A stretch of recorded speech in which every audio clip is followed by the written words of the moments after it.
정치 오늘 시작합니다. 국민의힘 정미경 최고위원, 한민수 전 민주당 선대위 공보부단장 나오셨습니다. 두 분 어서 오십시오. 안녕하세요. 안녕하세요. 안녕하십니까. 예. 자, 이제 오늘 가장 정치권에서 뜨거운 관심이라고 봐도 무방할 것 같은데 이준석 대표 윤리위가 지금 열리고 있는 것 같습니다. 이 대표도 이제 8시 반쯤 참석할 예정이라고 하던데요. 오늘 결론 나겠습니까? 오늘 결론이 나지 않으면 당이 더 좀 내용으로 더 또 많이 들어가고 시간만 길어지고 막 네. 이러니까요. 오늘 아마 결론이 나지 않을까 저는 그렇게 봅니다. 자, 이제 예단이 어렵잖아요, 그렇죠. 사실. 그런데 지금 이양희 윤리위원장이 지금 들어가면서 이렇게 얘기를 했습니다.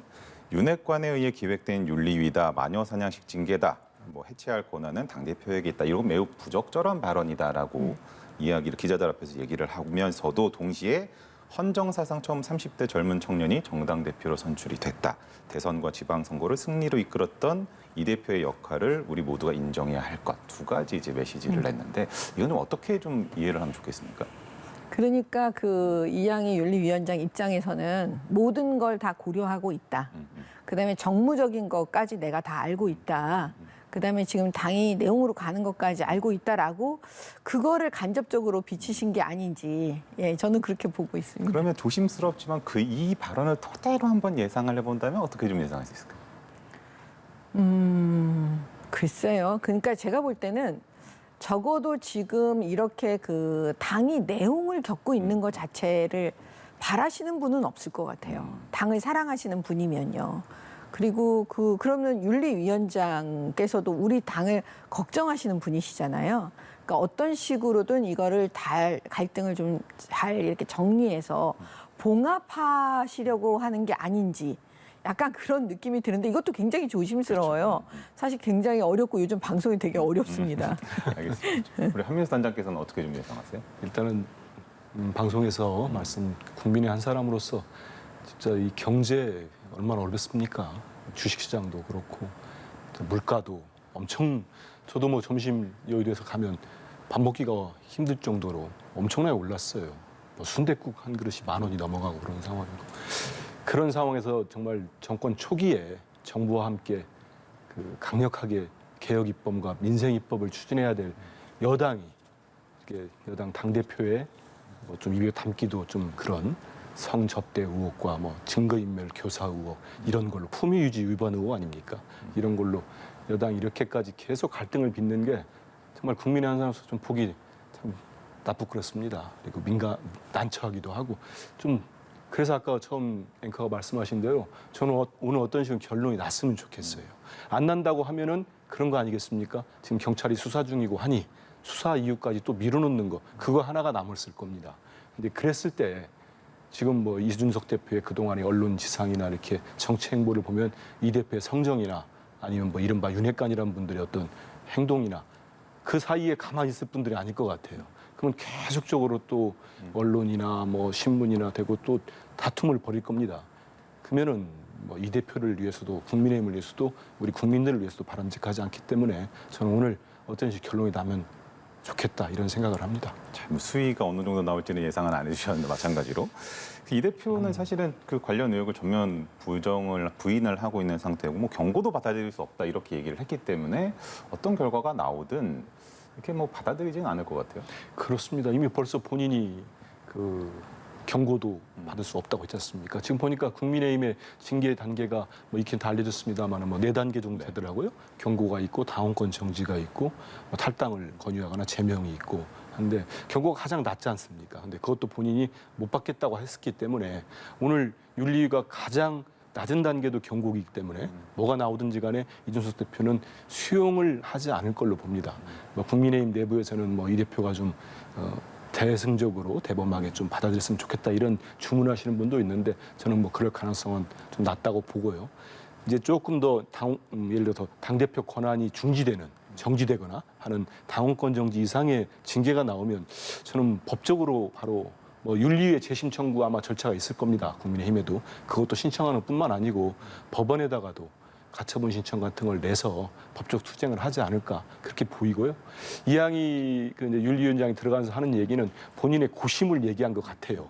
30대 당 대표로서의 어떤 그런 정치적 위상. 하지만 그 앞에 이제 상당히 이 대표가 뭐 대포차라는 표현, 까마귀들이라는 표현까지 써가지고 지금 윤핵관 이른바 윤 대통령과 가까우신 분들을 직설적으로 공격하고 있는 상황에서 이양희 위원장도 되게 불쾌감을 표시했다고 볼 수 있을 것 같습니다. 이게 사실은 뭐 최강욱 의원 같은 경우도 불복을 했었던 것으로 제가 좀 기억을 하는데 이게 불복하는 것도 어느 정도 어떻게 보면은 권리일 수도 있고요. 만약에 그렇게 된다면 당 차원에서는 그냥 어떻게 좀 대응을 한다고 반응을 할 거라고 좀 전망하면 되겠습니까? 일단 첫 번째 그 최강욱 의원의 경우하고는 좀 틀립니다.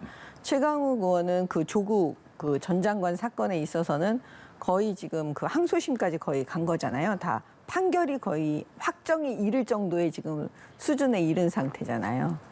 그 다음에 그 이제 그 성범죄 부분은 그래도 그 증인들이 지금 그 당내에서 많이 나와서 있는 상황이고 이러니까 사실 이 경우하고는 조금 다른 경우인 것 같아요. 그러니까는 사실은 당의 입장이라는 게 이게 참 어려운 부분이 이준석 대표가 지금 현재 당대표이기 때문에 이준석 대표 본인이 당의 입장인 거예요. 그렇죠. 예.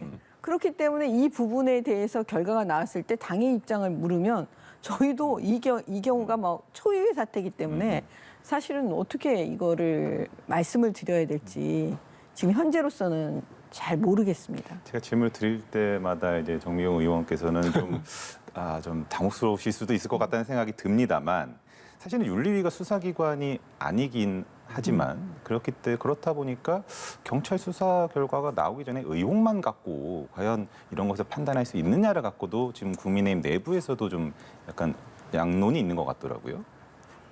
그러니까 이제 저는 사실 제가 이제 법조인이기도 그렇죠. 하잖아요. 그렇죠. 그러니까 이제 법조인들 시각에서 보면 이게 법률가 마인드로 자꾸 생각을 하게 돼요. 그러면 결과적으로 지금 이게 수사에서 어떤 결과물이 나오질 않았는데 그 전에 윤리위에서 그걸 과연 판단해서 할 수 있느냐. 그럼 만약에 윤리위 결과와 다른 법적 판단이 사후에 일어난다면 그럼 또 그 후폭풍은 어떻게 감당하느냐. 이런 여러 가지들을 그러니까요. 머릿속에 생각하지 않을 수가 없거든요. 그렇기 때문에 이 생각은 그 여러 가지 다각도에서 지금 의견이 다를 수밖에 없습니다. 그러다 보니까 사실은 이양희 위원장도 굉장히 좀 머리가 복잡하고 고심스럽지 않을까 이런 이제 생각도 법적으로는 그렇게 이제 볼 수 있죠. 근데 이미 지난 4월이었나요?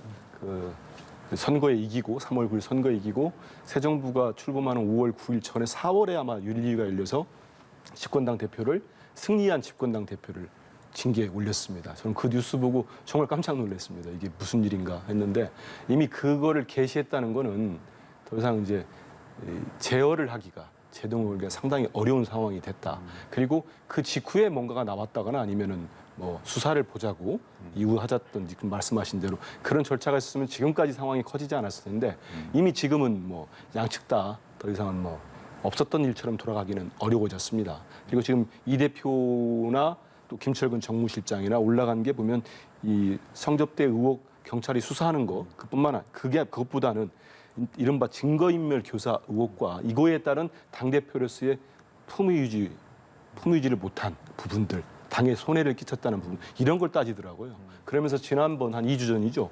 윤리위에서 마치면서 김철근 정무실장에 대한 징계 절차를 개시하겠다.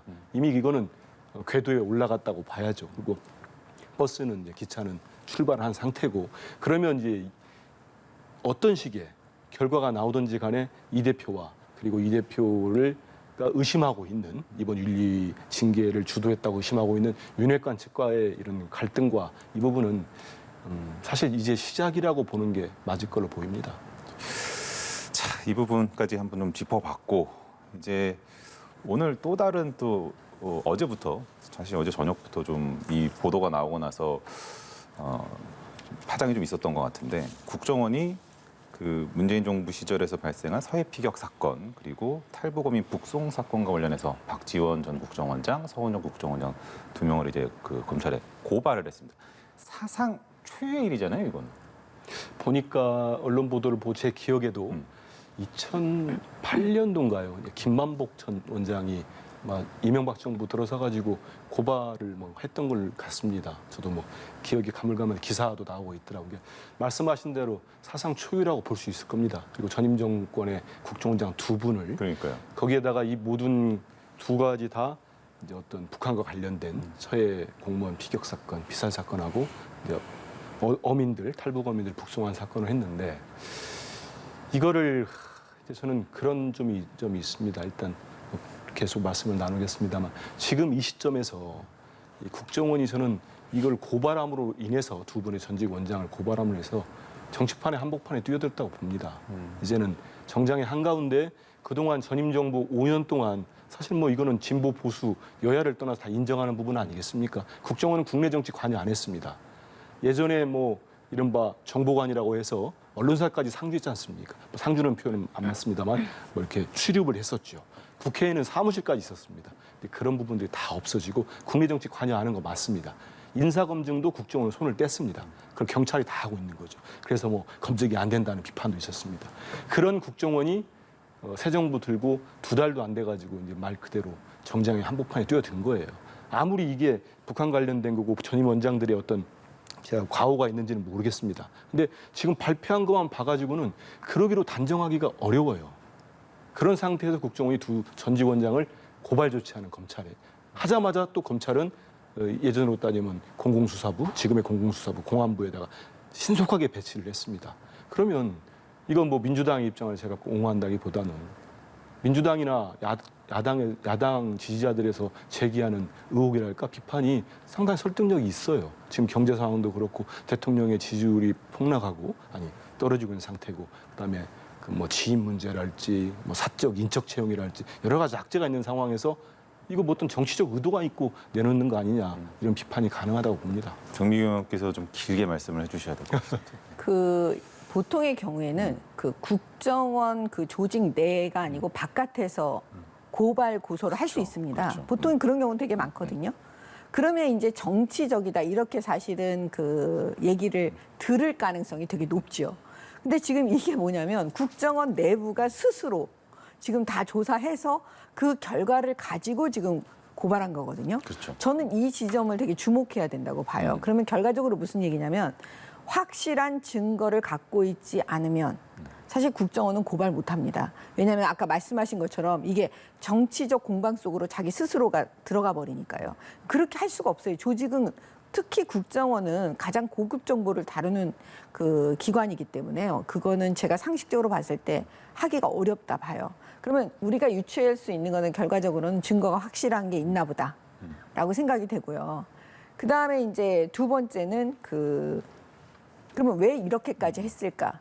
저는 딱 그 지점이니까 우리가 상식에 약간 어긋났을 때 그 지점이 과연 이제 나중에 보면 아 여기에 뭐가 있었구나 이게 상식적이지 못한 거에 대해서 그 지점이 딱 두 가지가 있었는데 이 북한 문제에 딱 여기에 걸린 것 같아요. 그 첫 번째가 뭐였냐면 다 아시겠지만 서해 공무원 그 피격 사건에서 네.